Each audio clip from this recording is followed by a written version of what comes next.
Hello and welcome to tonight's show.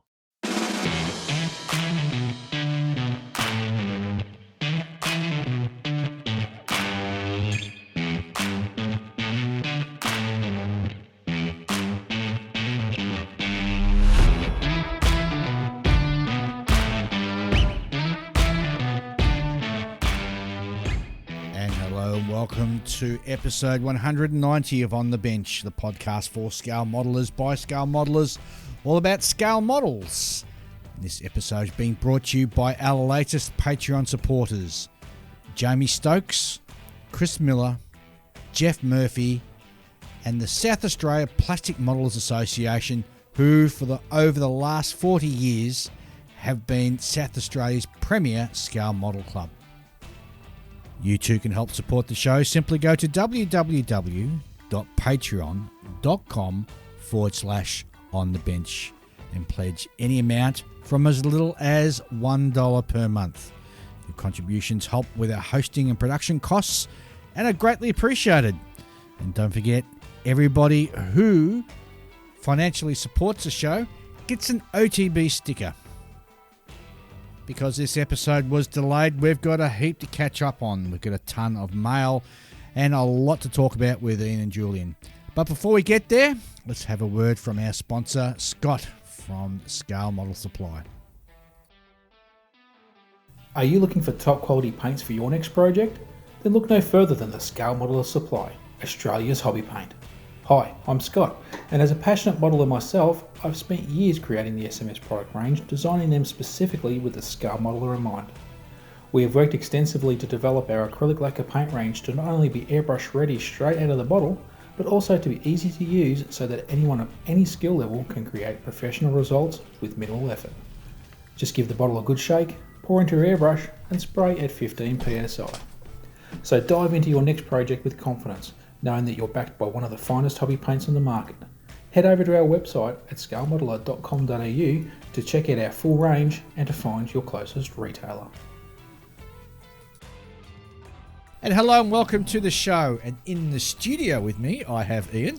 G'day Dave, g'day Julian, g'day listeners. And of course, Julian. Hi. How are we, gentlemen? It's important Good. that I mention that Dave screwed up the start of doing this The intro twice. Which is very uncharacteristic, actually. Yes. Normally we just roll with it whenever there's even a minor mistake. But Yes, there's not even must usually be the a cold mistake. morning. Must be the cold morning, freezing the brain. Maybe. I don't know what it is. Either way, we're off and away. We are, yes. So we've got a big show. We've got no sort of real tentpole subject to talk about, but we've got a great interview with Chris from the Queensland Model and Hobbies Expo coming up. Yep. We have a bit of a chat about the show we were at last weekend, Melbourne Model Expo, and Yes. we've got a huge mailbag as well. Oh, even really? better. It's just chock-a-block full. Good to hear. And poor old Julian's got a bit of a cough there. Yeah. Sorry. You're dying. Yeah. I'm waiting on a pot of coffee. We've already gone through one pot of coffee, to help soothe my throat, you know. I was basically sick for like a week leading up to Model Expo, which was last weekend, right? Yeah. And Oh, do you have that infection, that chesty infection thing going I around? think so. Yeah, I had that. That's terrible. Yeah, it's getting around. Everyone's Yeah. getting that thing. Yeah, I got it off my my mate's two kids, probably, because they're kids and they just collect Yeah, everything Yes. and spread it around. Yeah. Plague carriers. Plague carriers, yes. Yes. Yes. Yeah, that's not very charitable of you, Julian. That's fine. So you can tell he doesn't have kids himself. He'd be proud of it. If he knew I was saying this about his kids, he'd be like, yeah, that's what they are. Yes. In fact, I sent him a message the other day saying, shall I come around this weekend? He's like, nah, one of them's got COVID. Like, okay, I'll see you next weekend.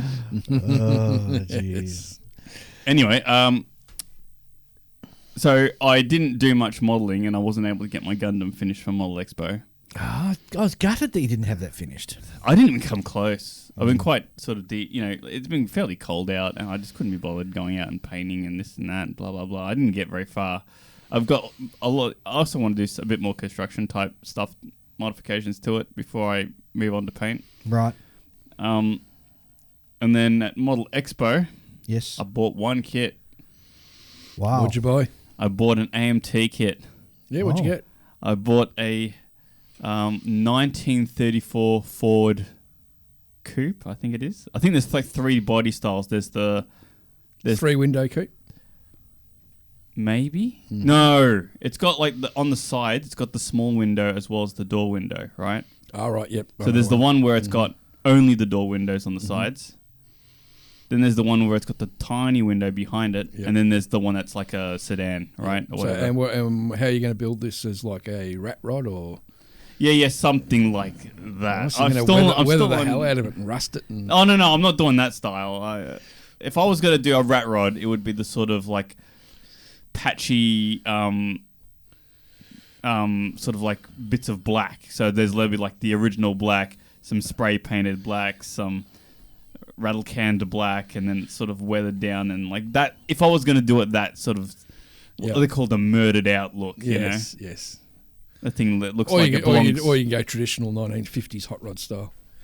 Yeah. Well, in any case, I'm going to use it as an opportunity to throw like a resin V8 in there and some Cool. things like that. But so what I'll probably do is Those things they come It's with pretty They come popular- with a flatted V8, don't they? yeah. So it's that there's quite a few models out there who have been doing these sort of kits in this sort of style. Yep. But what they do is they pick the 32 Ford, not the 34. 32 Ford's got the vertical front, Yep. whereas the 34's got that sort of shovel Yes. front on it. With that, it's like an old fashioned like knight's shield sort of with the pointy at the bottom kind of thing. Yeah. Yep. And that's a classic hot rod. It is, yes. Yeah. 34 If you think hot Ford. rod, you think of 34 early Ford. 30s Ford. Because especially with when you got the chopped roof, it Yeah. has that very distinctive look about it, right? Definitely. But at the same time, the difference between the two is the 32 Ford, you can have the whole engine open, right? And you just have that radiator and everything sticking up out the front. Yeah. Whereas with mine, you kind of feel obligated to keep at least the top part of the hood. Yes. Yeah, You can have the take sides off. Yeah. So I think I might go the sides off look. Yeah, that sounds good. There's also some people out there who do like a design so you can 3D print a chassis that has the sort of hooped up at the back so that you can lower it down. Oh, yeah. Oh, that sounds cool. So that's an option as well. The kit, I had a look in the box and you've got like the cab, which is one piece, and then you've got like the chassis, and then or chassis if you're American. Well, that's always a sticking point when you watch like car videos on YouTube. Yes. Yeah, the Americans say it chassis instead of chassis. We say it chassis. Aluminium, aluminum, Body on frame and all that sort of thing. tomato. Anyway. But yeah, all the guards are one piece, right? All the fenders Yep. are one piece that gets sandwiched between the chassis and the body. So I could just do away with that whole part. Yeah, that's it. And yeah. it looks like a hot rod, you know? Yeah, no, definitely. That sounds So, great. Yeah, I just don't know what I'm going to paint it. There's so many examples on the internet. Like you just go looking for 34 Ford hot rod or whatever it is. Yeah. And there's so many examples, so many different I types. know. It's, too many. Yeah. Too many to choose from. Yeah. What wheels do you put on it? Because the wheels in the kit are kind of like really old fashioned. Really old fashioned. I just like just standard rims with the little chrome hubcaps. What's interesting, I That looks noticed pretty that there's manufacturers now selling just pure rims. Yeah. For Yeah, cars. rims yeah. and tyres, yeah. And they were quite prominent on display at the show in the weekend. Yeah. So, Yeah, well, I managed to get, actually managed to fire up my airbrush for the first time in nearly 2 months. oh, did you? So what have you been doing? I painted the undersurface colours on the Qmhe. So that's as far as I've gotten. That's it. Oh, mate, I spent days putting all my little eyelets in place for me rigging. Yeah. So those little tiny What little colour eyelets. is the underside? Oh, it's the Qmhe greeny grey colour. Oh, the T colour. Yeah, it could be. Is a that what tea they call colour. it? Yeah, Sometimes I've could heard be, some people call it something tea. like that, yeah. It's the Qmhe colour. It's fairly close to duckhead green or Yeah. RAF It's sky. it's Mr. Colour. Was it 218 or something like that? But yeah, And they reckon that- 128. And Yeah. don't they? I can't remember if they. It's been a while since I did Japanese planes, but is that one of the sort of weathered colours or one of the sort of original colours? It's original colour. Mm-hmm. So, but yeah, no, I was happy. At least got some paint on it for a change. It felt good to actually get a bit of time on the bench. Yeah. Even though it was only 2 hours, but Oh well, 2 hours is better than that. better than nothing. Better than what I've been able to do for the last few months anyway. Yeah. So I was quite happy with that. Well, what have I been doing? Well, apart from putting a large mallet to a model. Yeah, I saw that. So for our club display, People are pretty gutted about that, you know. No, they're not. Yeah, they are. No, they're not. Because it looks like a finished model. Well, it does, but see, to my eye, this is the problem with that particular kit.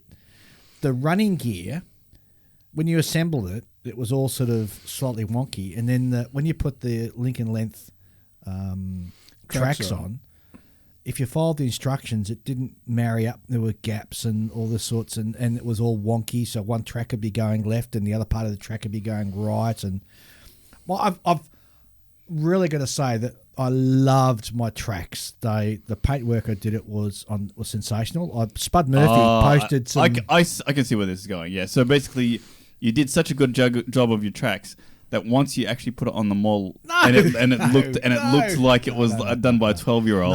No. Okay. Spud Murphy's got a Facebook page which I follow, and he posted how he does some of his track work, and 4 pictures and step-by-step process, and I followed that. It came out beautiful. I was really impressed. But I just couldn't get it all to line up. It was all wonky, and I just cracked it. I said, that's it. Life's too short to be worrying about this sort of stuff, so I thought I'd just show everybody how the model went into the well of tears, and just gave it a nice good send-off. You did too. A lot of the time when you sort of go to break a model, it doesn't actually break as easily as you thought. It was does. so satisfying. Oh my god! I watched the video. So the thing just satisfying. completely just disintegrated. Like normally you sort of if you have a plane or something and you put like a significant amount of glue and all that sort of stuff in it, you go hit it with a hammer or something, it normally just sort of goes crack.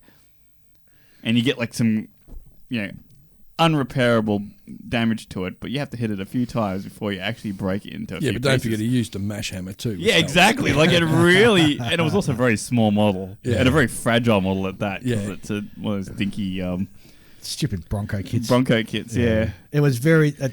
In fact, that was the most satisfying part of the build. Whacking it with the mash hammer, it really was. But I've been also building a tribal destroyer, Tribal class, 350. Yeah, so that's coming along nicely. Nice. And I think that's about it. That's all I've got. Yep. I didn't buy anything at Expo. Having said that, I've already purchased some stuff at Nationals already. There's a guy who does some 3D printing of rockets in 1/72nd scale, which I've never seen before. And I had a look online. The quality seems to be spot on. So I sent him an email and said, "Are you going to be bringing any to the show?" And he goes, "Only in 1/44th scale." So I said, if I pay you now, can you bring some 72nd scale stuff? Which he is. So fantastic. I've already purchased something for Nationals, and I'm not even there yet. Oh, way to go, Dave. So, and picked up my suitcases. I needed a new set of suitcases. Oh yeah. So that's all done. All my hotel accommodations booked. Talking to Alan Murrell, he's given me a lift back from Madison to Toronto, so that's all organised. Oh, so you're going to Canada as well? Sorry, yeah, I'm going back to Canada, yeah. So I'm flying into Canada first, and then down to the US, and back to Canada, then to Japan. Later on in our listener mail, we've got somebody who's written in and gave me some suggestions for Japan, which is really cool. So it's all set. I've just got to make sure that Kentucky Dave knows what Aussies eat, because I don't want to be getting over there and eating something like grits or something like that they have down that way. Yeah, we had to have that when we were Yeah, we did, didn't we? Yeah, when we had the dinner underneath the B29. Yeah, and I have some other weird stuff there. Yeah. So I don't know whether to pack a jar of Vegemite and take it with me just in case. Or I think that might be an idea. Or maybe those English guys will be back again with their Marmite. With their Marmite challenge. Yeah, don't challenge an Aussie with Marmite because we eat Vegemite. And I'm worried. I'm just quietly between you three guys. So quietly, yeah. I'm particularly worried because I'll get down to Kentucky and Dave will sort of set me to work and doing his yard work while he sits at the pool and. No, he'll just get you to talk. No, yeah, that's it. Yeah, he'll get you to do the yard work while you're talking. So to him, he'll just be sitting back listening to a podcast. Yes, no doubt. Oh yeah. So. And on this week's show, listen as I mow the lawns, weed the garden. Here I am weeding the garden. Oh dear. No, you're gonna have a good time. They always look after. They look after What us did you over there mean too. by the grit? Grits? Yeah. It's a southern thing. I don't know what it is. I mean, I don't know what that is. Not I can only imagine. Like you tell me grit, and I'm like, what sounds you mean they're putting sand in the food or something? That's what it's called grits. I don't know what it is. No, probably something the cowboys ate in the range or something. No, it wasn't cowboys. It's a southern thing, and I'm pretty sure one of our listeners from the US. I've will never write in heard and of tell us. this. Haven't Oh, you? really? No. No. Oh, geez, grits has been around for years. They eat all weird sorts of stuff down there. They do. They eat squirrels. I mean, who wants to eat a cute little squirrel? Well, shit, we eat kangaroo. Are you joking? No, they eat squirrels. Well, we eat kangaroo. Yeah, Well, but we it's do, a but large that's- mammal. Okay, it's, It's not exact- a rodent. Whereas a Oh, squirrel's a no, they rodent. can become like rodents or roos when they get out of control and breed like crazy. Until the government sort of says, all right, it's time for a cult. Oh, we're going to get so much mail about this. I can see it coming now. All right, how about we have a Quick break. Quick break, and we'll be back with more shortly. Sounds good.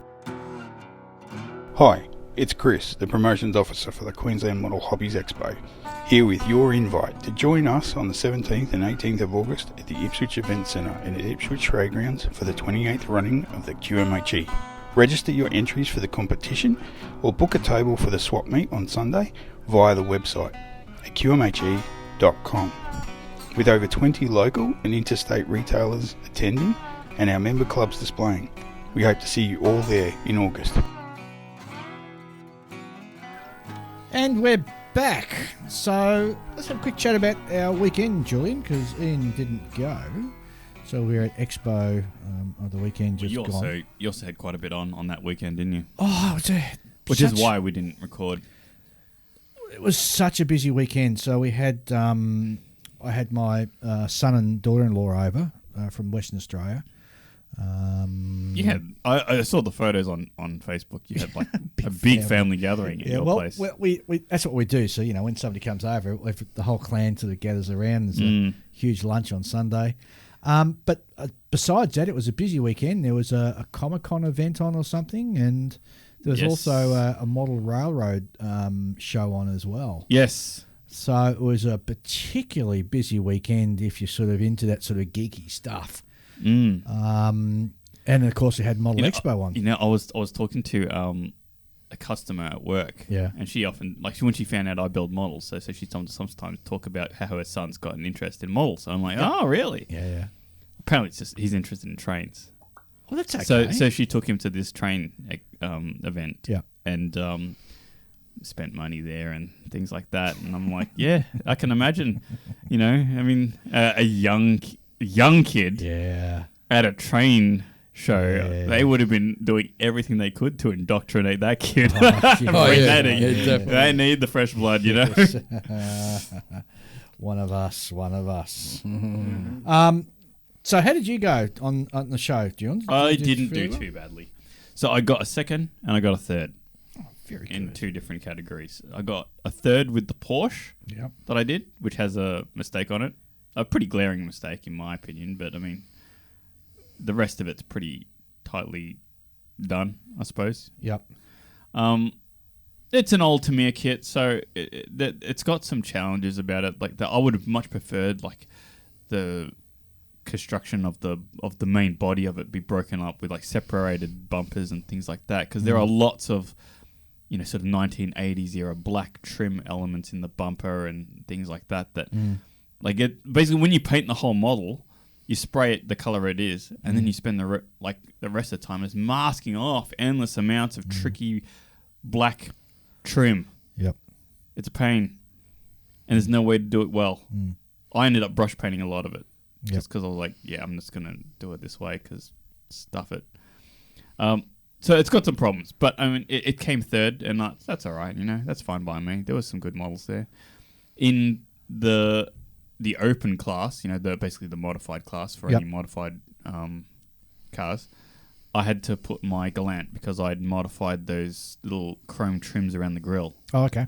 Yeah, so I was like, yep, I'll do that. I'll just put it in that category.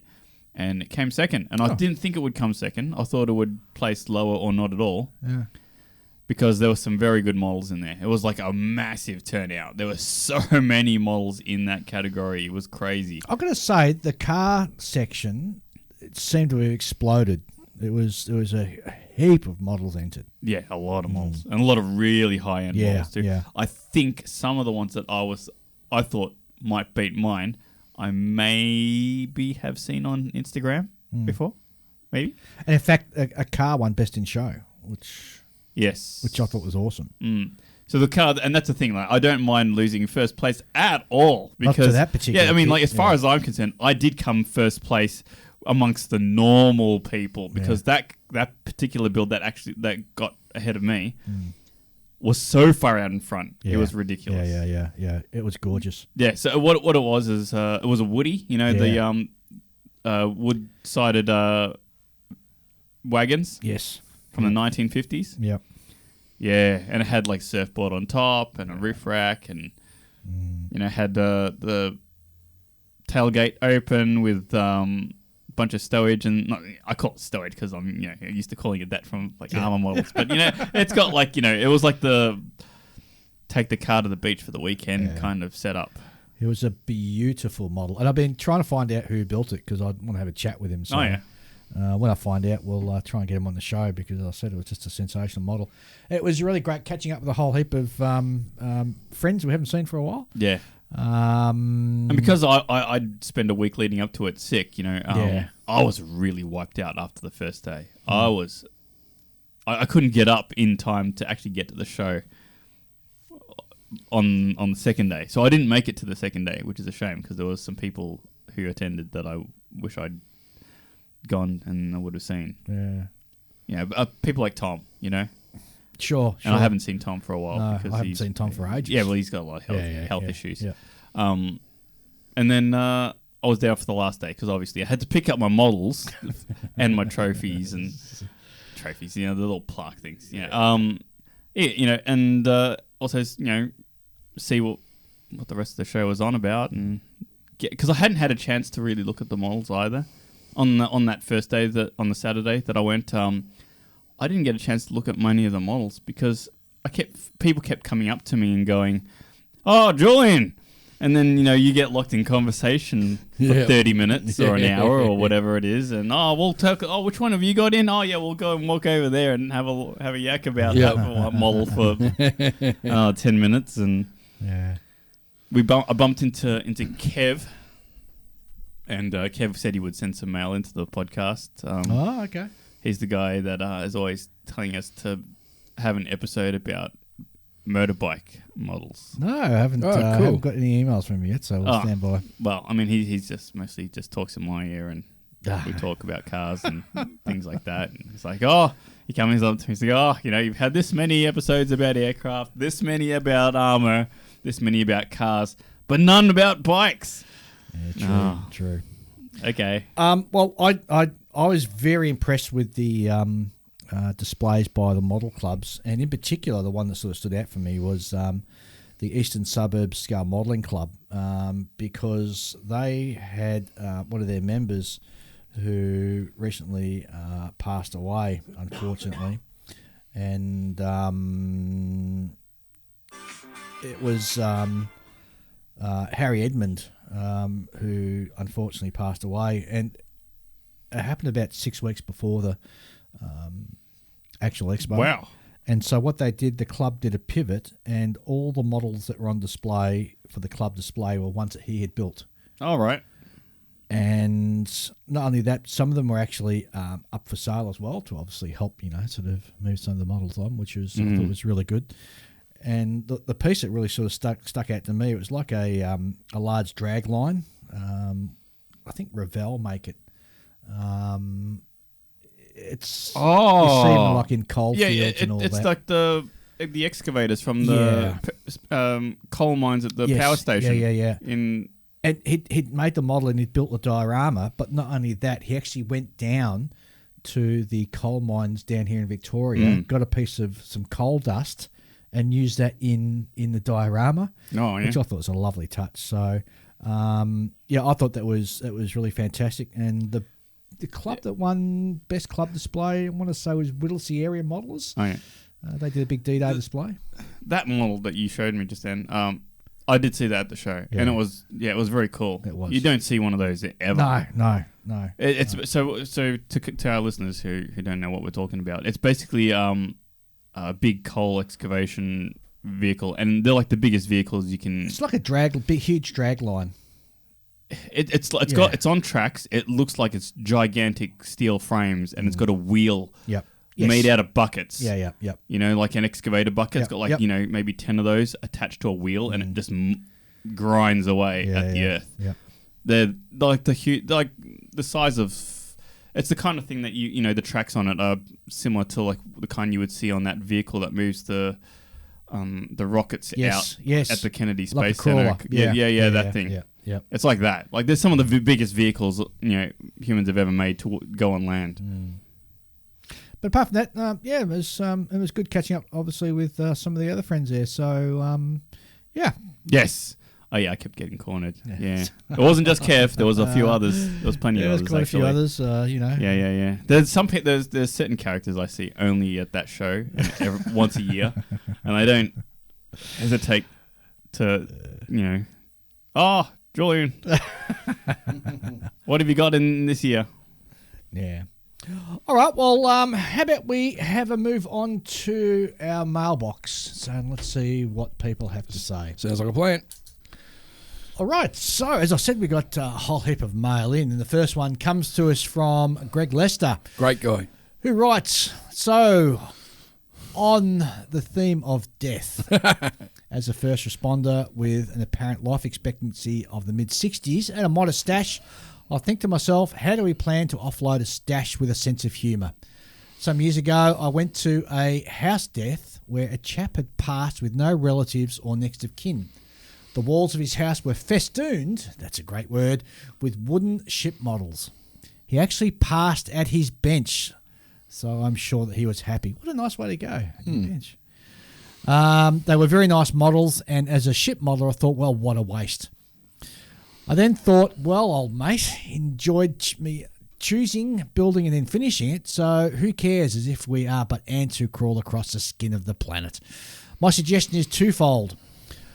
A chocky wheel of death. So a kit from your stash is nominated on the pie chart of a roulette wheel, otherwise known as a chocky wheel, and as part of a club meet, it is spun and won. The kit you win has to be built within a fixed period, which has to be less than a year, or you get haunted. Haunted. Next thought bubble would be that you get to choose who builds your most valued and best of stash. So your mate who hates, insert genre, would get to build a type that they hate. Again, you have to do it or get haunted. I like the way you think, Chris. That's pretty good. It's pretty good, Greg. He's really big into the vengeance beyond the grave. Yes. From beyond the grave, I like the idea. Yeah. I reckon that's pretty cool. Spooky. Very spookily. Tony Jacob writes in, and this is the first of 3 emails that Tony sent in. Oh, he's been a busy lad. A couple of weeks back in the hobby, and I was looking for a new aircraft kit to start. I got the Italeri F4E Phantom to build in RWF livery. Seems I now have a new paint mule. At least all the flash helps fill the gaps between the misaligned parts. That's what I get for not listening to you guys about brand quality. It's an old kit with very old moulds. Sorry, Tony, you had to learn that one the hard way. Oh, that reminds me. Yeah. So I briefly started my Mustang. Yeah. Ford Mustang. Oh, yeah, yep. Yeah, there's a bit of flash on that kit, even though it's like brand new. Oh, Seriously? Really? Yeah. Jeez, that's pretty poor. Old molds or something? Or? No, it's a new kit. It's like very, very recent. Just not good quality molds. Yeah, yes. Clearly not. Let's have a look at this one, which is from Mark Casiglia. Mark, I always get your tongue tied when I say your second name. Casiglia. Yes. I had an idea for you blokes as a possible discussion topic. My last couple of projects have been characterised by more mistakes and recoveries than I'd like. Some have ended up being happy accidents in that I've either discovered something new or I've stumbled upon an effect that I wouldn't have if not for the initial mistake. This whole topic is obviously a huge part of what we do. Every one of us has stories to tell. I feel the biggest test of a scale modeller's mettle is the ability to accept an error, make a plan, and dig themselves out of a hole. Apologies if you've covered this subject before, but food for thought. Cheers from Mark. That doesn't happen to me at all. Did you guys see his Spitfire? Spitfire. It's friggin' amazing. Then again, anything Mark builds is usually pretty amazing in my opinion. Anyway, the guy's an exceptionally good model builder. Yeah, he is. Well, maybe we need to get Mark on to talk about that subject. I think we might have to get Mark on. That's a good way. Yeah, so be prepared, Mark. Well, as long as he wants to come on. Not everyone. Oh, we'll just haunt him till he does. Oh, haunt him. Okay. Yeah. As for the topic, well, I suppose I shouldn't touch that one, should I? I should maybe wait if we. How about you wait until we discuss it? Yeah, that's right. It's definitely going to be a future Save that subject. one for a rainy day. Yes. Ryan Hodgsaw writes in saying he attended the 2024 Adelaide Model Railway which was Expo, I should say, which was held over the June long weekend. Huh? So there's like two, There was one in South Australia as well as one in Victoria, and they're on the same day. How's that? I don't know why there is such a them and us attitude between the railway modelers and the rest of the modelling community. I'm the same as you, Ryan. Me too.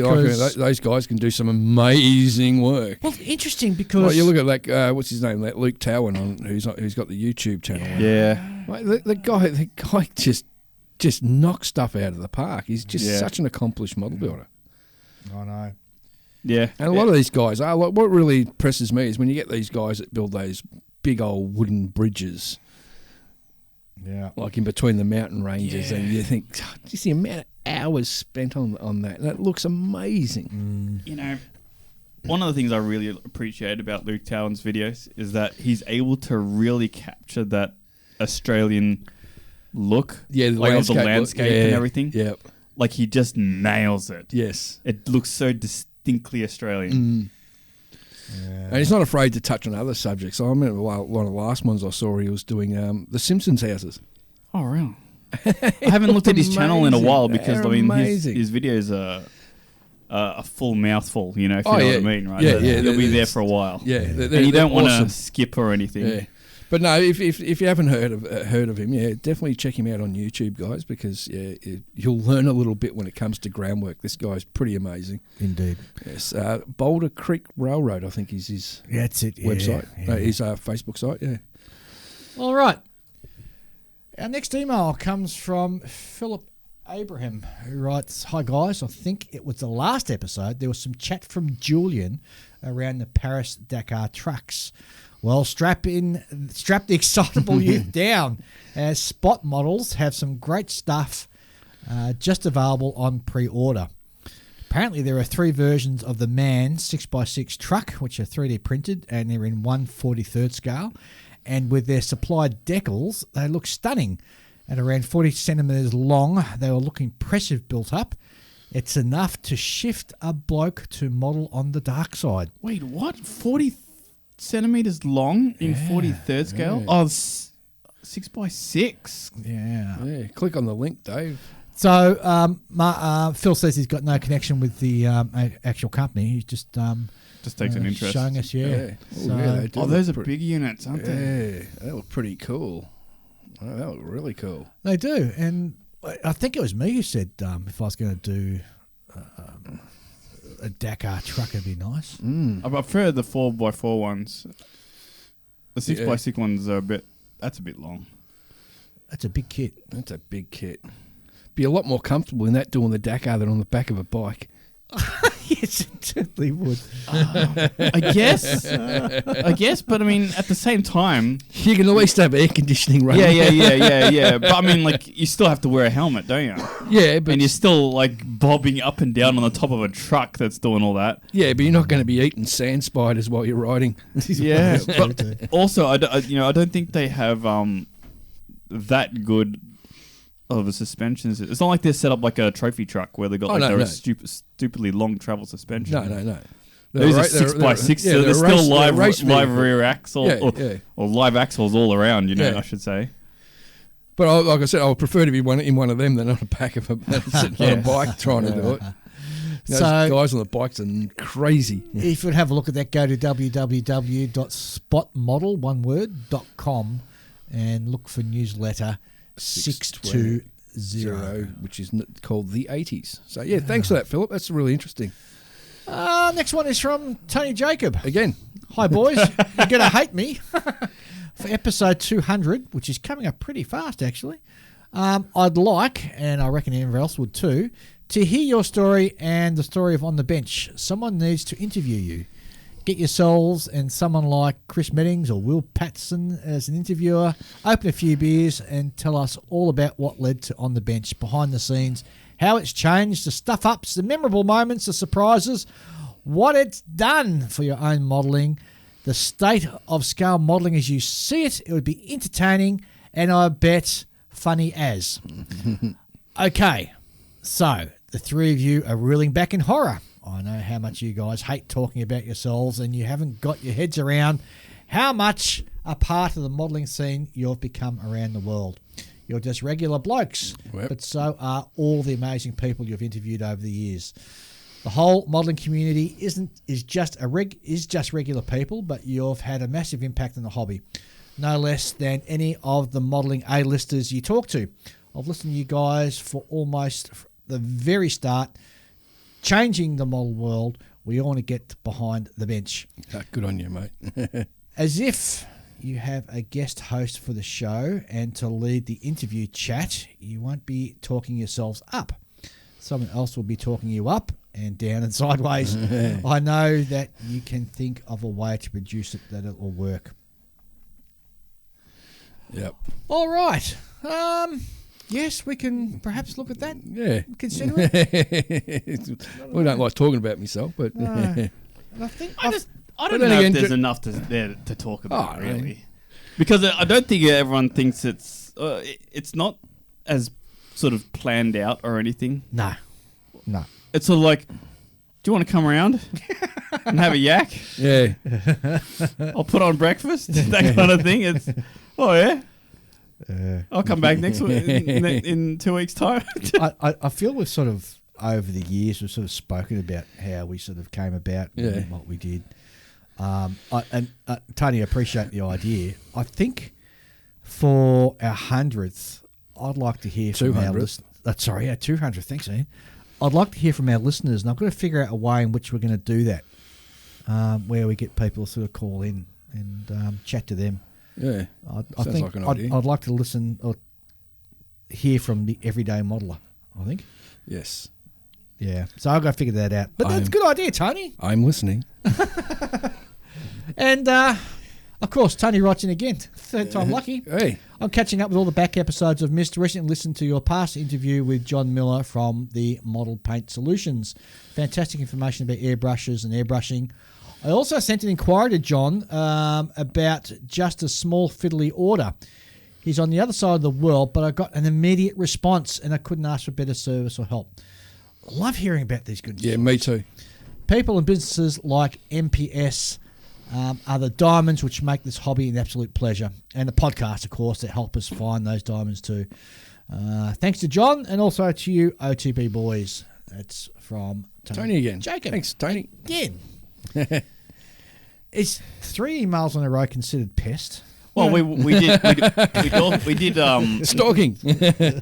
We didn't say this is a late episode. It should have been on last weekend. So there is that factor.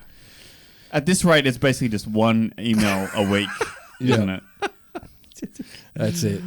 Oh my gosh, it's so funny. Now this one is quite a long one, and I think it's important that I sort of read part of it out, if not all of it, because it really touched me in quite a few sort of areas. So, okay. G'day benchers. Over the past few weeks, I've enjoyed listening to about 3/4 of your episodes while building at one of my benches. That is not to say that I didn't like 1/4 of them. I meant that's all I've listened to so far. Your blend of personalities and individual foibles makes the show for me. I confess my appreciation of Julian's droll delivery and left-of-field logic. I love Dave's utter mangling of almost every unfamiliar name, and while Ian's disciplined organisation, his systematic approach to the hobby, and his love of PE are qualities I can identify with. Is he talking about the right Ian? What the heck? Your interesting guests are also another major bonus. Now, he talks about, and I just want to sort of get down to it because it's the real one down here. So some of you will know me as Kiwi Kit Basher, which is my nom de model. That's a good joke. It is. On forums and various websites. I gave up reviewing for hyperscales about 7 years ago when my Parkinson's disease made typing erroneous. Onerous, thank you. And I realised I needed to do as much modelling as I could before my tremoring hands, spasmodic jerks and stiffened movements precluded me from modelling. One thing that amuses my mates on modelling playdates is when I stop my hands from shaking, my lips start to smack.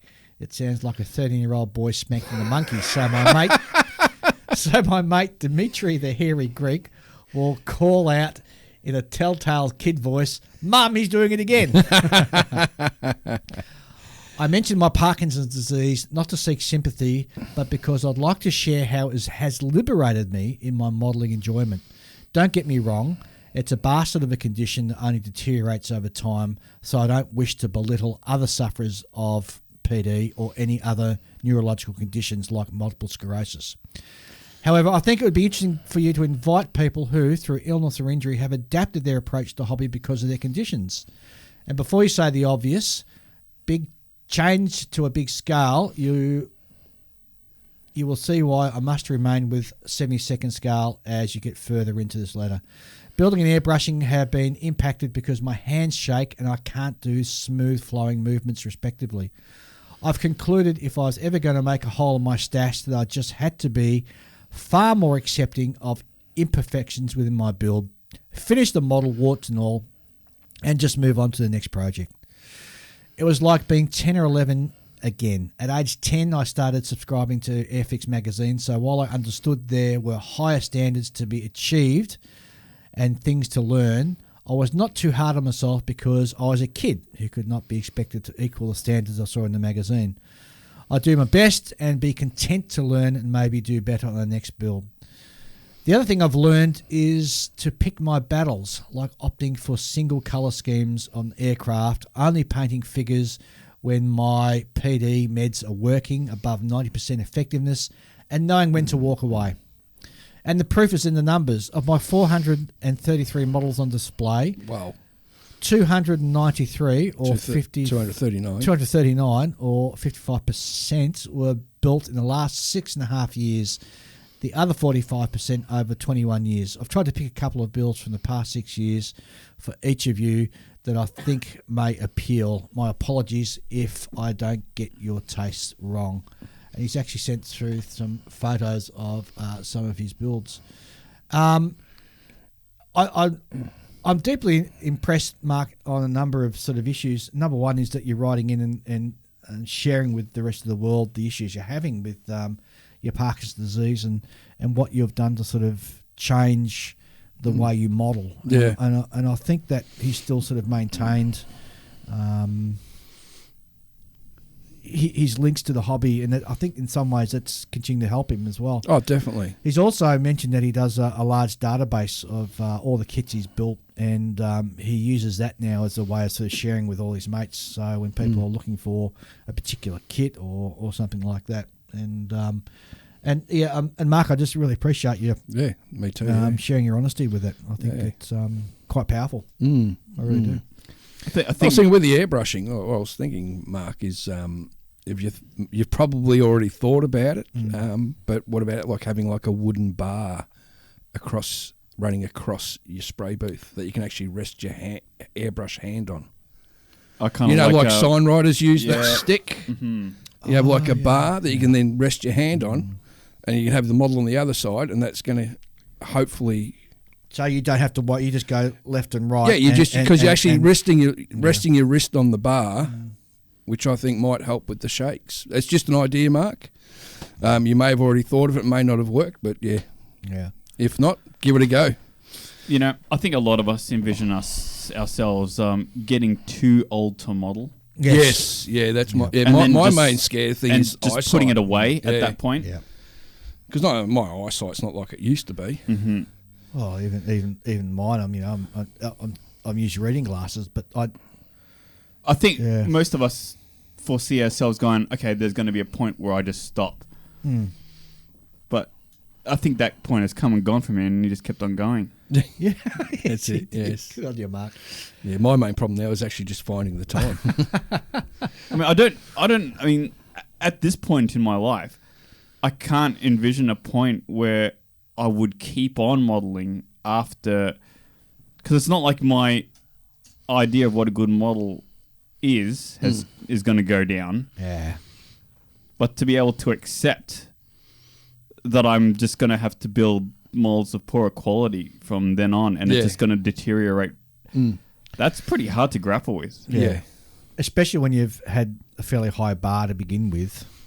But I don't think I could do it. But I would probably just move on to a different hobby. Yeah. Like what? Well, I've got video games, so there's that. But I mean, if you haven't got the motor or the motor skills, whatever, to do modelling, how are you going to be able to do computer gaming? Just button presses. Yeah. Different kettle of fish. It's an interesting discussion, isn't it? Interesting thought patterns behind it. Yeah. Totally agree. You have to. It really sort of exemplifies like a dedication to the hobby, doesn't it? Yeah, that's it. Yeah, totally agree. All right, next post comes from, actually email comes from Derek Post.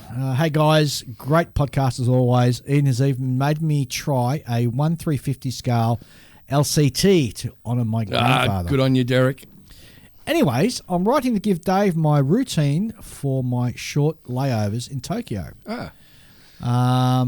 Here's my routine. He's a pilot for a particular airline in the US. And he generally lands at around 1,500 hours, and he's actually on the train by 1,700 hours. It gets down to Akihabara as soon as possible. Thank you, Julian. And he's down there by about 5:30 typically. Wow. So first of all, hit up these shops in the following order because of the closing times. So you go to Leonardo LG, which closes at 8 o'clock. And the next one is Yodibashi Camera, which closes at 10 o'clock. And apparently they're both about a quarter of a block from each other. So, and he says after 10 o'clock, go and find a sushi place to go and eat. So there you go. I'm going to have to study that map that you've sent me, Derek, and very much appreciate it. And thanks. And you got to do what Julian done too, is go to the official Godzilla store. Oh, if I get time. I've only got like 20 hours there, 25 hours, 26 hours. It's an important store, Dave. It's really not. Only you would find it that interesting. Of course I would. David Langmead writes in, hi all, just a quick note to make you all aware of the confirmation for the forthcoming West Midlands Police Scale Model Club Model Expo, which will take place on Saturday the 17th of August 2024 at the Woodrush Community Hub, Shawhurst Lane, Hollywood, Birmingham, B475JW. Well signposted from Junction 3 of the M42 in the West Midlands. Now, we're talking about England here, guys. We certainly are. The venue is all new to us. Following our displacement from our old haunt at Tally Ho Training Centre, this venue offers plenty of free parking, refreshments, outdoor covered seating areas with the added benefit of being close to the Wythall Heritage Transport Museum if anyone wants to drag themselves away from the show. £5 entry covers costs and a donation to charity, which is the Midlands Air Ambulance. And the expo will have club tables, traders, and a small competition. Hours are 10 a.m. to 4 o'clock in the afternoon. If you guys give the show a mention on the pods, we'd be extremely grateful. Of course we will. There you go, Dave. Yep. Hope you're happy with that. Hope you have a great show. Indeed. Next one, Keith Thompson writes in. Hi, Dave, Ian and Julian. Dave, it's great to catch up with you and Ian at Ballarat. That was good. It was, yes, Keith, yes. Excuse me. It was an enjoyable event and well worth the trip over from Adelaide. Trust you are getting some use from the stubby holders. Yes, I am. Thank you. I've got one sitting on the bench Yes, right here. no, I used mine. On second thoughts, I should have stuck some cans of good South Australian beer in them maybe next time. Mate. I thought it'd be good to give you and your listeners an update on the couple of events we are holding in Adelaide. So pin your ears back, listeners. The first is a club open day on Saturday, August 17th. It will be a display event for members to show off their latest creations in all categories and is open to the public to come and experience what the club can offer. We will be doing some demonstrations and can offer assistance to newcomers to the hobby as well as experienced modelers. By running this event, we hope to attract modelers who have either not heard of us or have been on the sidelines to come and see what we're all about, hopefully stay on and join the club. Always a good idea. So this event is going to be held at the club rooms, which is at Findon Community Centre, 222 Findon Road, Findon, and runs from 10 a.m. to about 3 p.m. Entry's free and everybody's welcome. Nice. On to other news. The second news item. I'll just start that again, shall I? You're doing well. The second item is our annual expo, which is going to be held on Saturday the 28th and Sunday the 29th of September at the Dunning Centre, Prince Alfred's College at Decaturville Terrace in Kent Town, South Australia. This is our annual highlight, and based on previous years, we're expecting to see in the order of 500 entries for both judging and display. Nice. As per usual, we already have a good selection of traders registered, many of whom have been long-standing supporters of the event. We'll be holding demonstrations over both days, and the Gundam Club will be running its Make and Take for Kids on Saturday, with the club supporting a kids Make and Take on Sunday. Junior intermediate entries are free as a way of encouraging younger modelers to build and enter. Well done. We will be offering prize packs for junior entrants. This year we've made a decision to go online for entries only. This will help streamline the process with acceptance of entries for both entrants and our volunteers accepting them. Entries must be lodged on Thursday the 26th of September to be eligible for judging. Full details for the 2024 Scale Model Expo are on our expo page, which is www.sapma.com.au/expo. Appreciate that due to your commitments this year, you're unable to attend, but the invitation remains open hopefully next year. Yes. We certainly would like to be there, Keith. And again, this is for the South Australian Plastic Modelers Association. Yep. And go there and help support them. And if you're not currently a club member, definitely look into becoming a club member, because you'll find your tribe. And if you don't enjoy the first club you go to, try another one, because there's definitely one that'll be out there that'll suit your needs. All right. I just remembered something. Before you do, is it to do with the emails? Sort of no. In that case. I just want to make sure I don't forget about it. That's all. All right. Thanks, everybody, for writing in. Of course, if you want to send us an email, send it to onthebench64@gmail.com. We love hearing what you've got to say. We do.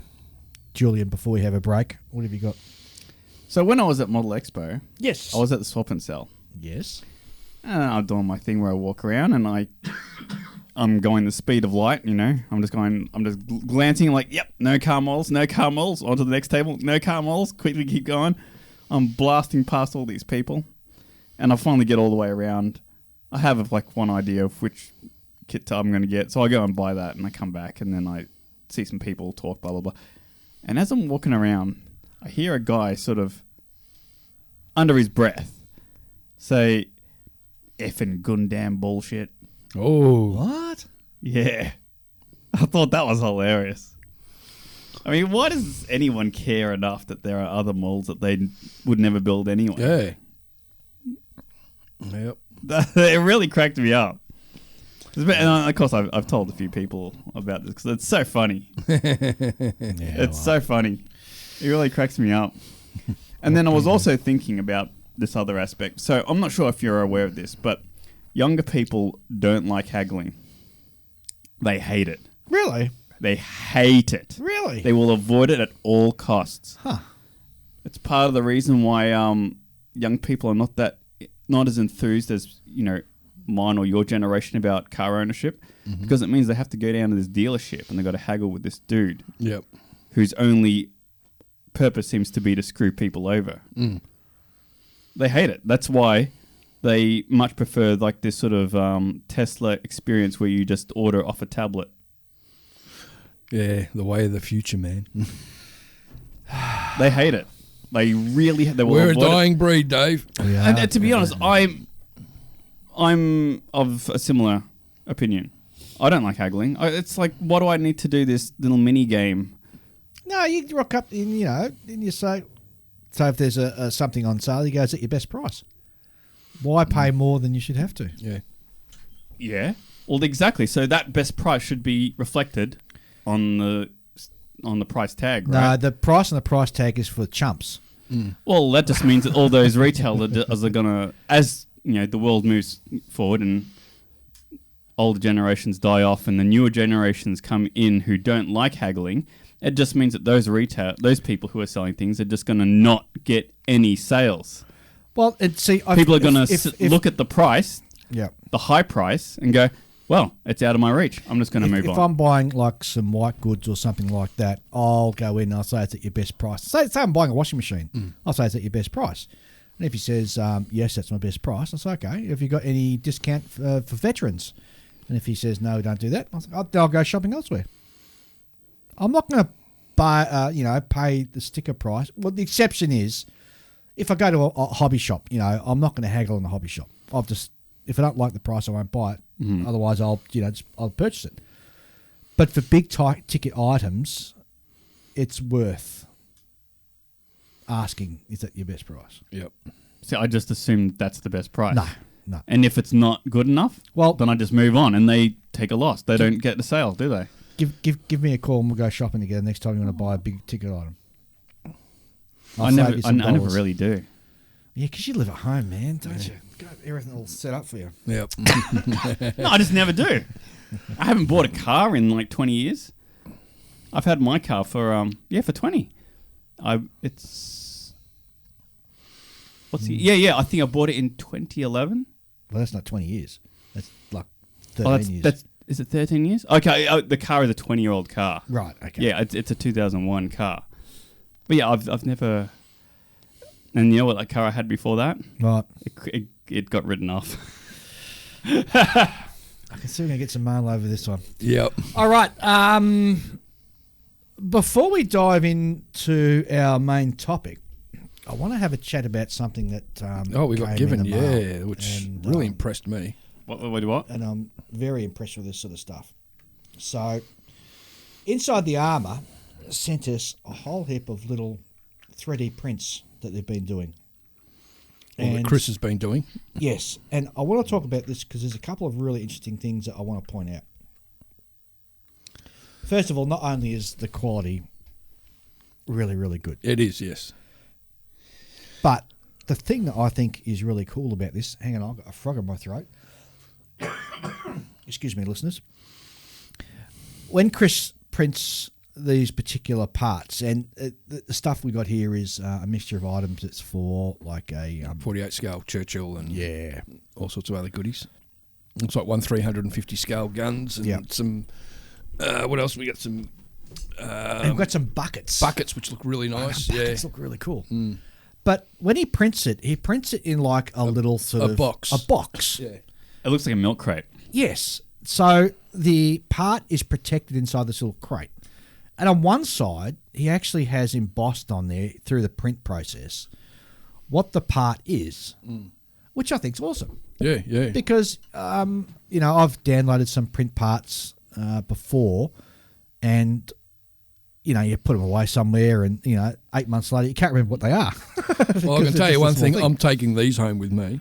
Sure. What one have you got? The British 1/350 scale 3-pounder Hotchkiss guns. Oh, that's a whole gun, is it? Yeah, 1/350 Can I scale. look at that? Yeah, little Hotchkiss 3-pounders. Because I've got a few projects I can use them on. Oh, so yeah, they're ship guns. Yeah, they're friggin' Yeah, they're awesome. ship guns. They're so, and how thin those barrels are too. It's just crazy. Yeah, that's really dull. And a great job, Chris. Isn't it? Really impressed. I've been seeing a lot of the stuff online and been really impressed with it. And then, it's actually have one in my hands and feel about it. And It's- and again, I've even removing those are going to be a bit tricky. You'd want to remove the cage around. Yeah, it. you gotta you remove can, the you cage, can yeah. take one side of the cage down and then just slice into the one you want and take that off. Yeah. But and hats off to Chris because I think it's no sort of big secret that there were some issues with due to Brexit and a few other things that required him to do a 180-degree sort of pivot with his business, and he's taken this direction. That's And- good. and- I would like to point out something. Sure. These buckets. So it's a crate and it's got like 6 buckets in there, right? Yep. And it's got 6 little handles for the buckets. But if you noticed, he's also included a block in there that forms a mold so that you can run a piece of wire into it and make your own handle. Seriously? Yep. Guess what? That sounds amazing. It just goes to show. Oh, he has that's... geez, Chris, you thought of everything, mate. It sure beats having to do the, as much as Ian and I like PE, doing a bucket in PE 1/3. Oh, yeah, no, I've done one of them before and it wasn't any fun. It just goes to show that the 3D printing side of things has really just sort of marinated and come to really high levels Yep. now. Yep. Yeah, before it was sort of like, oh, look what we can do with this nifty new technology. Yep. But now, like, people are thoughtful enough and have the insight to make some very innovative and smart aftermarket products. Yeah, like one of the ones I'm looking at the moment, it's the 48 scale Churchill inlets and outlets. Jeez, they're so fine, the mesh he's printed. Yes. Superb, isn't it? Yes. Most impressed, Chris. There you go. Well, speaking of Inside the Armour, let's have So- a word from the man himself, shall we? Sure, why not? Hey guys, it's Chris from Inside the Armour, and I'd like to tell you about ITA3, 3D printed parts from Inside the Armour.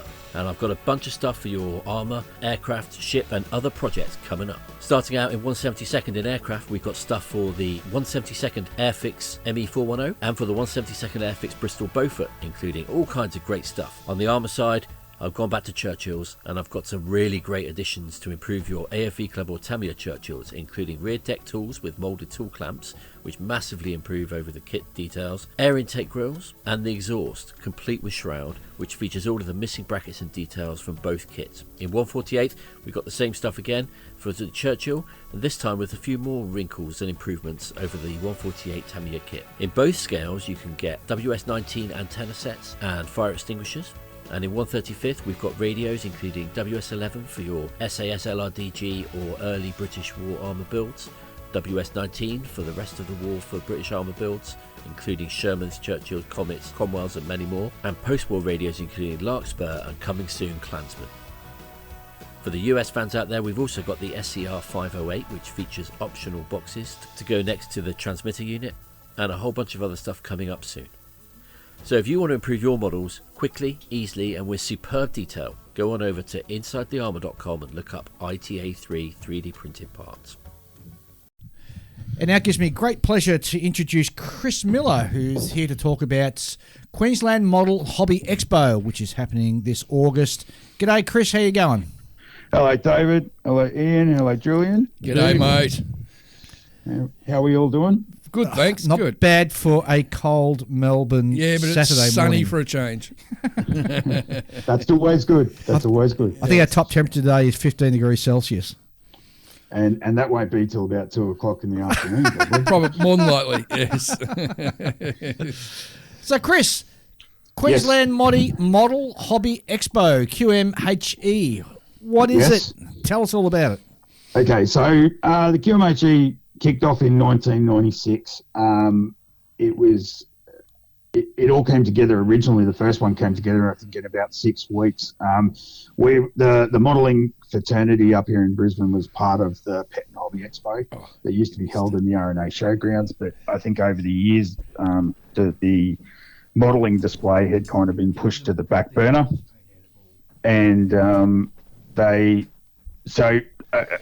couple of gentlemen by the name of David Charles and John King, who are both life members of the Qmhe. John King sadly passed a few years ago, but David's still with us. He was a long-serving committee member.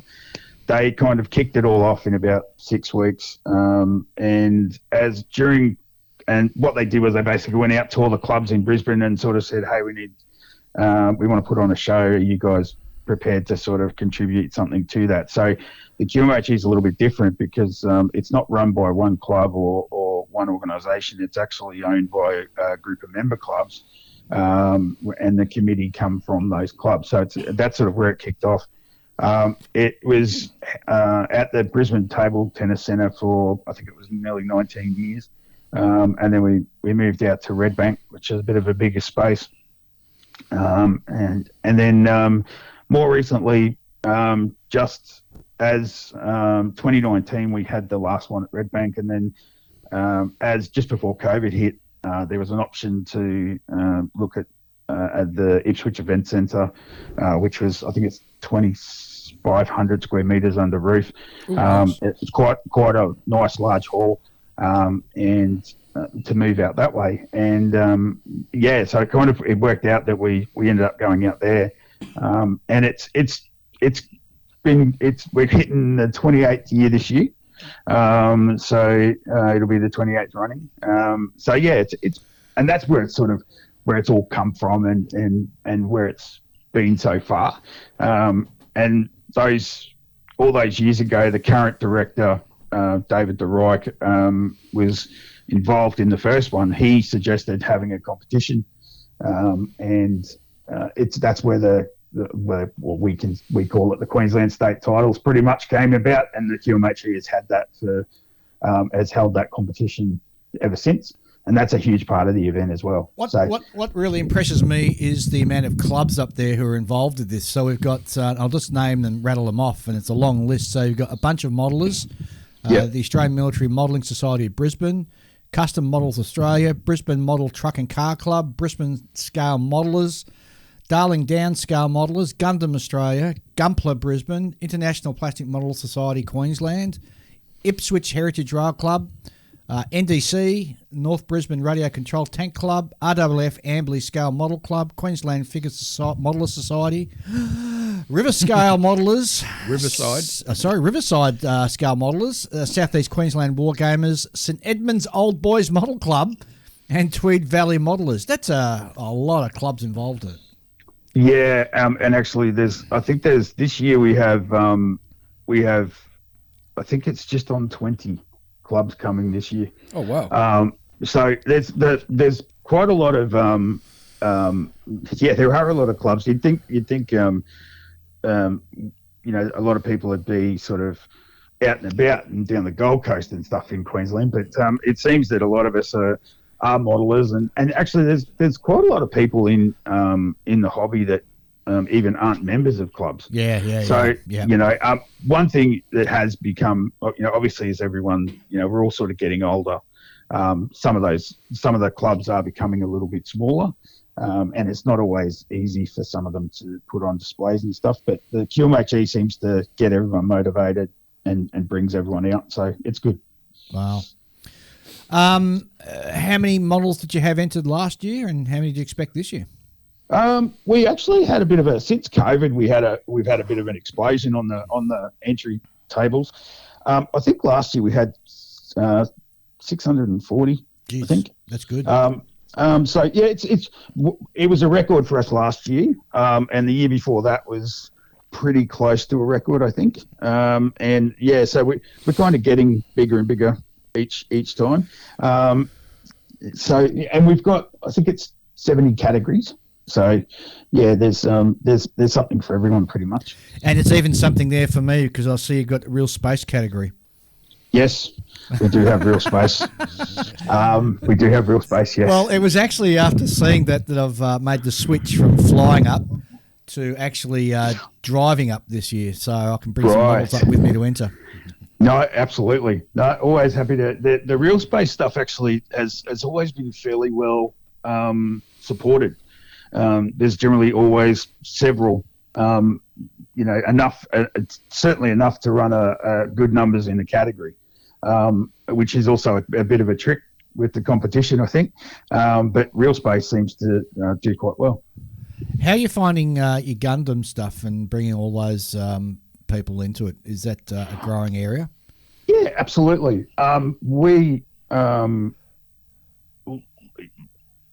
competition and originally didn't have any, obviously, sort of categories or anything. But we've now we've got modelers from that genre who are happy to sort of put in input into what the category should look like and things like that, and we're kind of adapting as much as we can and adding where we need to.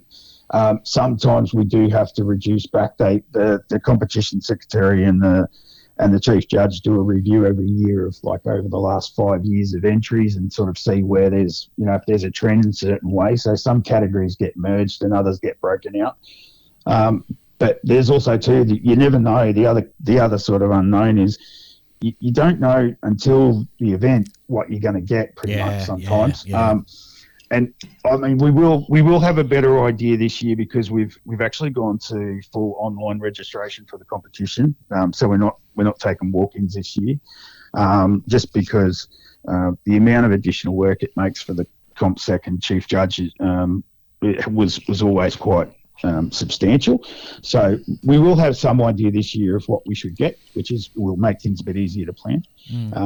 But yeah, we've always split categories if we've needed to, we've never really merged categories. If there's a category there, it'll be there for the event.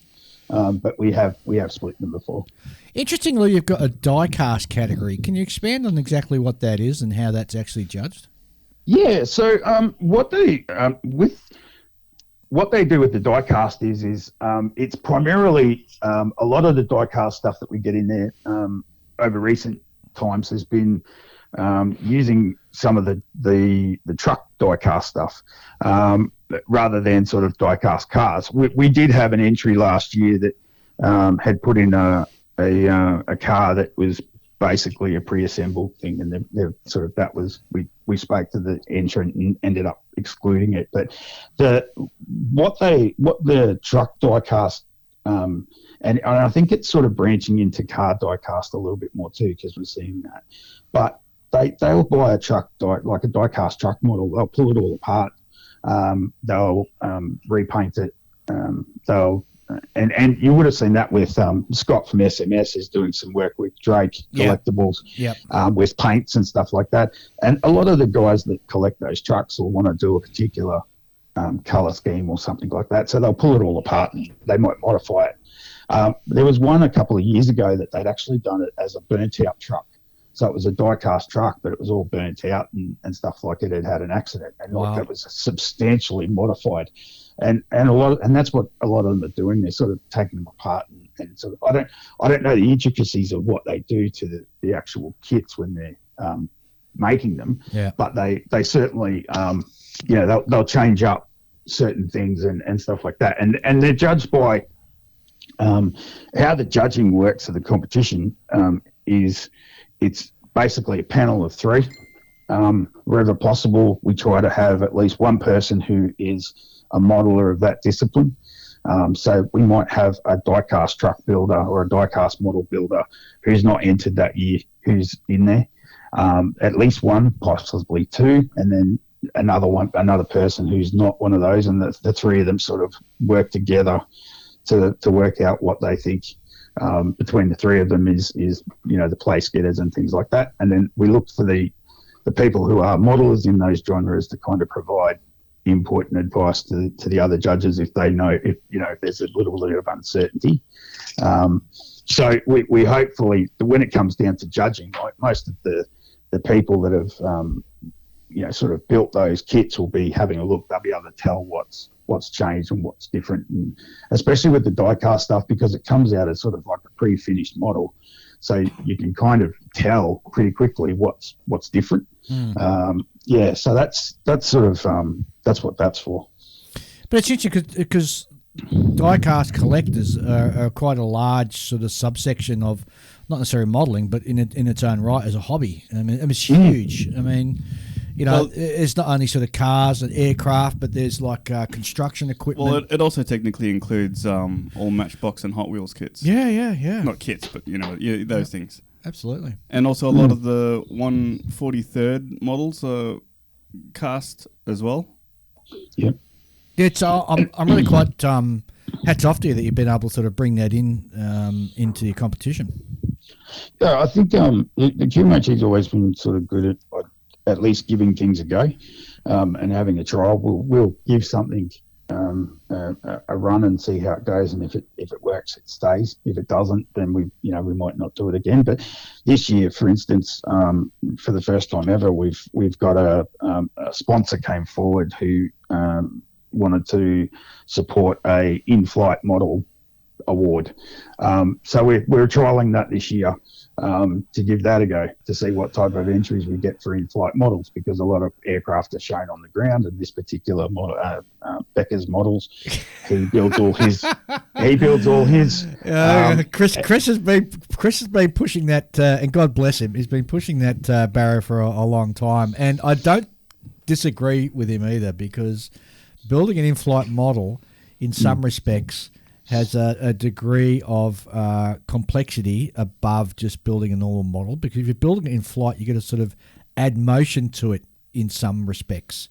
So I hats off to him, and it's wonderful that he's sort of done that. I think that's awesome.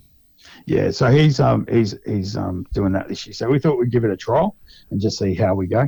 So so there's times like that where we've I think many years ago as well, there was a push for a card model category, and we've still got a card model category.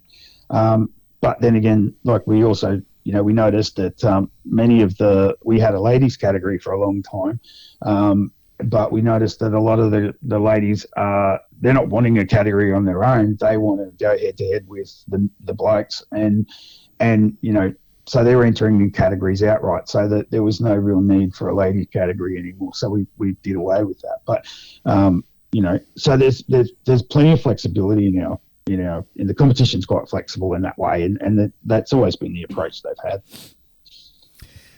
You've got a lot of vendors lined up. Currently, I think the count is 22, and we've got about 45 spaces in the hall. And we are, for the second time in 3 years, more or less at capacity. We're just waiting for a couple of extra late minute sort of approvals from people, but we expect the hall to be full. And we've got Burford Tills from WA. There's like model nerds from Northern Rivers, Spec Mods. There's quite a few of them that are coming up from Interstate Star Hobbies. We've got quite a few, which it's always good to see, because I've always sort of liked the idea of having the interstate traders there, because sometimes you want to be able to actually touch and feel stuff. 100%, And it's hard to buy a book online or when you can't sort of pick it up and flick through it. Whereas if you get a something that you sort of can pick up and actually look at it, it makes it easier to go, yeah, I'll spend that, I'll buy that. I think it's good, and we don't have, and we don't have all of those retailers up here very often. So it's a once a year opportunity to see stuff that we might not normally see, in real life. Yeah.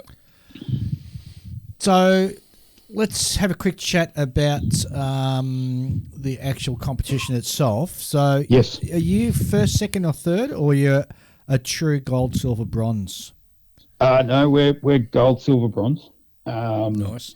There is no, because there's no limit or like a numerical limit to hit for a certain standard. We do award a gold for each category if there's an entry, even if there is one. And the reason for that being is that I think it was said some time ago that if entrants put in time and effort to build a model to put it into a competition, they don't know what level of whether there's going to be 10 entries or 2. They've put their best effort forward. They deserve some recognition for that. And I subscribe to that. I think it's a good idea. So we do that. We have no problems allocating multiples. So there have been times where we've had to, give 2 golds, or there might be 2 golds and they can't split second. So there's like 2 or 3 silvers. We also do a highly commended as well. So yeah, but that's determined by the judging team when they're doing the award. Wonderful. Looking forward to getting up there. So for people who perhaps haven't been there before, whereabouts do you go and how do you find out more about this show? Okay, so the show is at the Ipswich Event Centre, which is inside the Ipswich Showgrounds at 81 Warwick Road in Ipswich. The Qmhe website, which is qmhe.com, it has that's where you can register for the competition, and you can also book a table for the swap meet, which is on Sunday morning, via that website. There is ticket pricing and event information on there in regards to the price to get in the door, which is $12.50 for an adult. There's kids prices, family prices, weekend passes as well. So there's a variety of pricing there to get in.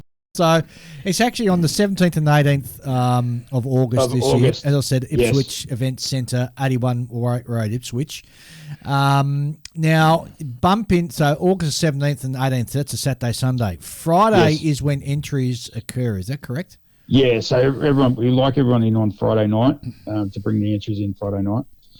So that everything's set up. If they do come in Saturday, they have to make a special arrangement with the comp secretary to do that. So. Well, I'm hoping, because I'm leaving on Thursday, so I should be there Friday. But in the event that I'm running a little bit late, what time does the entries close on Friday? 11 o'clock. But that's okay. If you let us, just let us know if you're going to be.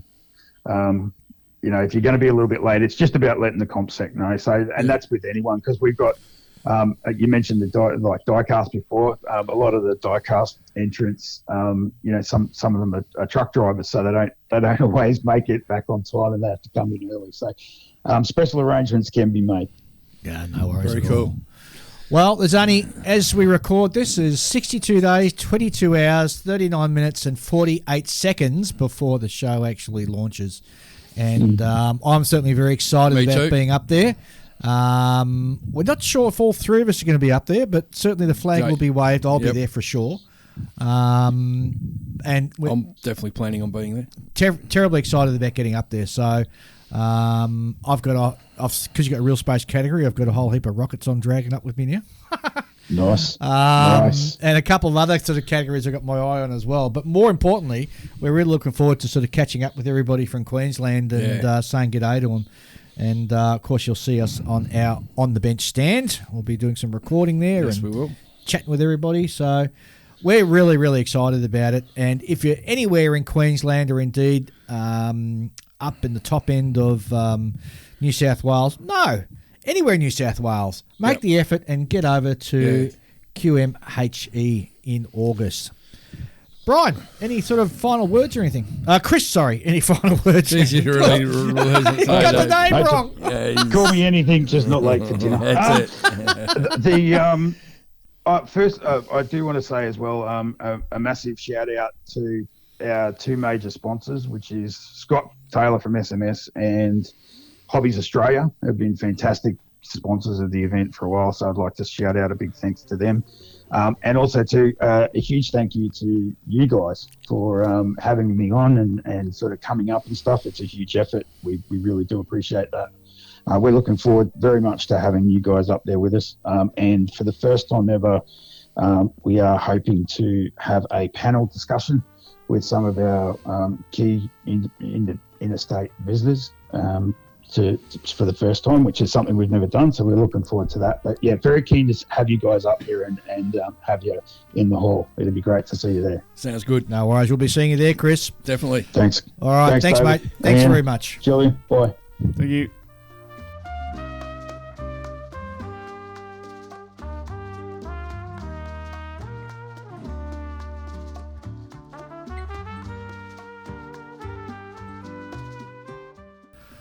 Well, that was a great interview, and I've got to say I'm really excited to get up to Queensland. Yeah, me too. I'm quite looking forward to it. Cool. And of course, geez, I've got a busy time coming up, so You do. I think I'm flying out in about 3 weeks' time. Yep. Something like that. So, Well, yeah. I'm sure you'll have a very good time. Oh, I will, no doubt. No doubt. Mm. Well, that's the show for this week. It is, yes. So we're back in a fortnight with the next one. Anything you guys got to say in closing? No, just I'm hoping today maybe get an hour in on the bench. Yeah, I should if I'm lucky. You know what? I have every time that I've finished off the podcast by saying, "Oh yeah, I'm going to do something today." It doesn't happen. It doesn't No, life gets in the way. By the time I get home, like by the time I fight traffic on the way home out of this place, you know, I tell you what, I'm pretty wiped. Just getting to the roundabout's always a challenge, isn't it, Julian? Well, It's so busy down here. you guys can feel sorry for me. I've got to clean the oven after this. Oh, no, thanks. Well, also you live out here, so you have to fight that traffic to and from all the time. Oh, no, the roadworks around here is nuts. It just annoys the worst heck part out is of me. it's like, I don't know, 15 minutes away from the nearest like major highway or freeway or... It takes me half an hour to get to the freeway. That's ridiculous. I spend more time getting to the freeway than actually driving on the freeway and getting to work. Oh, yeah. Just so I explain to the listeners, so I'm in a fairly new residential area, and they're doing a lot of roadworks to catch up with what they should have built before all the houses went in. Yeah, like out of city living, but typical. with country road system. Yeah, like so as soon as you get like off the major highway, it's 3 lanes, then 2 lanes, Then one lane. then 1 lane, Yeah. then back up to 2 lanes. And then back to 1 lane. Don't get me started on this. It's a real bugbear for me. It is, yes. Anyway, gents, thanks for being around. Hey, no worries. We'll see you. We'll see. We'll speak to all our listeners in a fortnight's time. Yeah. Don't forget to send us an email Yes. to onthebench@64@gmail.com. Yep. And we'll see you then. Yes. Sounds like a plan. Bye all. Adios. Bye.